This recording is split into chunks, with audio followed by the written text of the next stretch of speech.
Sir, December 16 1971 യുദ്ധത്തിൻ്റെ വിജയ ദിവസമായിട്ട് നമ്മൾ ആഘോഷിക്കുന്നതാണ്.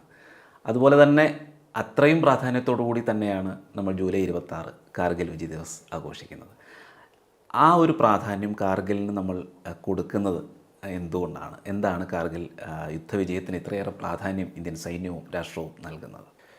വാജിത്ത്, കാർഗിൽ യുദ്ധം എന്ന് പറയുന്നത് നമ്മൾ തികച്ചും അപ്രതീക്ഷിതമായി നേരിട്ട ഒരു വലിയ സംഭവമായിരുന്നു.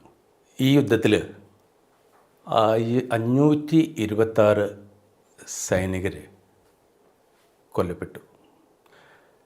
ഏറ്റവും വിപരീതമായുള്ള ഒരു സാഹചര്യത്തിൽ ഹൈ ആൾട്ടിറ്റ്യൂഡ് ഏരിയയിൽ, അതായത് സമുദ്രനിരപ്പിൽ നിന്ന് 13,000 മുതൽ 16,000 അടി ഉയരത്തിലുള്ള മലകളുടെ മീതെ പാകിസ്ഥാൻ പട്ടാളം നുഴഞ്ഞുകയറി അവിടെ തമ്പടിച്ച് നമ്മളെ തികച്ചും സർപ്രൈസ് ചെയ്ത ഒരു സംഭവമായിരുന്നു. അങ്ങനെയുള്ള ഒരു കൂട്ടം പാകിസ്ഥാനികളെ അവിടെ നിന്ന് തുരത്തിവിടുക എന്ന് പറയുന്നത് ഏറ്റവും വിഷമകരമായിട്ടുള്ള ഒരു സംഭവമാണ്.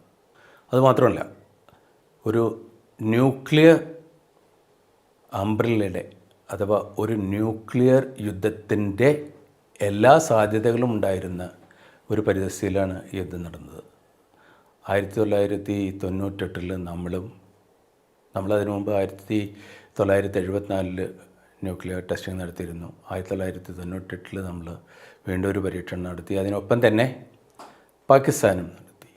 അപ്പോൾ ചരിത്രത്തിലാദ്യമായിട്ട് 2 ന്യൂക്ലിയർ രാജ്യങ്ങൾ തമ്മിലുള്ള ഒരു യുദ്ധമാണ്. അപ്പോൾ ഈ ചെറിയ കുട്ടികളുടെ കയ്യിൽ എന്തെങ്കിലും ടോയ്സ് കിട്ടിയാൽ അവർ അതിന് കുറേ കൂടുതൽ ഇൻട്രസ്റ്റോട് കൂടിയിട്ട് അതിന് നോക്കുകയും ചിലപ്പോൾ എടുത്ത് ഉപയോഗിക്കുകയും ചെയ്യാം. പാകിസ്ഥാൻ വളരെ അൺസ്റ്റേബിളായിട്ടുള്ളൊരു രാഷ്ട്രമായിരുന്നു അന്നും ഇന്നും എന്നും. അപ്പോൾ 1998 അവർക്ക് അവരുടെ ഈ ന്യൂക്ലിയർ കേപ്പബിലിറ്റി അവർക്കുണ്ടായത്. 1999 ഈ കാർഗിൽ യുദ്ധം നടക്കുന്നത്. പിന്നെ ഈ യുദ്ധത്തിൻ്റെ ഒരു വളരെ വലിയൊരു പ്രത്യേകത എന്ന് പറയുന്നത്, ഈ യുദ്ധം ജൂനിയർ ഓഫീസേഴ്സിൻ്റെയും JCOസിൻ്റെയും NCOസിൻ്റെയും ധീരതയുടെയും അവരുടെ രാഷ്ട്രത്തിനോടുള്ള സ്നേഹം, അതിൻ്റെ ഒരു പ്രതീകതയെ കൂടി ചേർന്നുള്ള ഒരു യുദ്ധമായിരുന്നു. അത്രയും ബുദ്ധിമുട്ടുള്ള ഒരു യുദ്ധത്തിൽ, ഏറ്റവും വിപരീതമായിട്ടുള്ള ഒരു സാഹചര്യത്തിൽ നമ്മൾ പാകിസ്ഥാനികളെ ഇന്ത്യയിൽ നിന്ന് തുരത്തുവിട്ടു. ഇതൊട്ടും എളുപ്പമുള്ള ഒരു കാര്യമായിരുന്നില്ല. അതുതന്നെയാണ് ഈ കാർഗിൽ യുദ്ധത്തിൻ്റെ ഈ പ്രത്യേകത.